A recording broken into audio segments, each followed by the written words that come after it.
raining very heavily.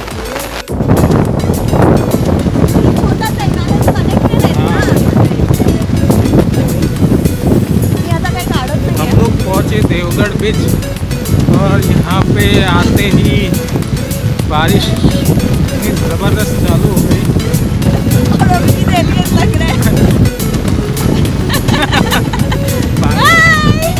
मुझे इसमें आना पड़ा क्योंकि मेरा camera DSLR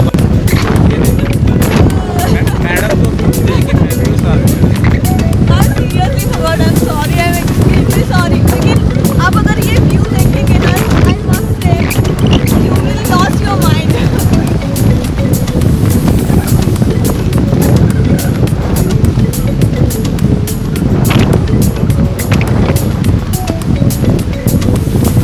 Look at that.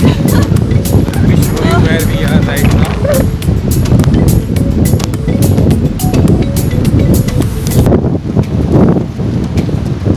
Those are the Devgad beach windmills, a renewable energy project undertaken by the state of Maharashtra. Amazing view. Look at here, Devgad beach. It's a very small beach between two cliffs. On one side, on one cliff, there's the Devgad fort, and if you go on the other side, here are the windmills. Small beach, but very beautiful. And this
Devgad beach view from the windmills.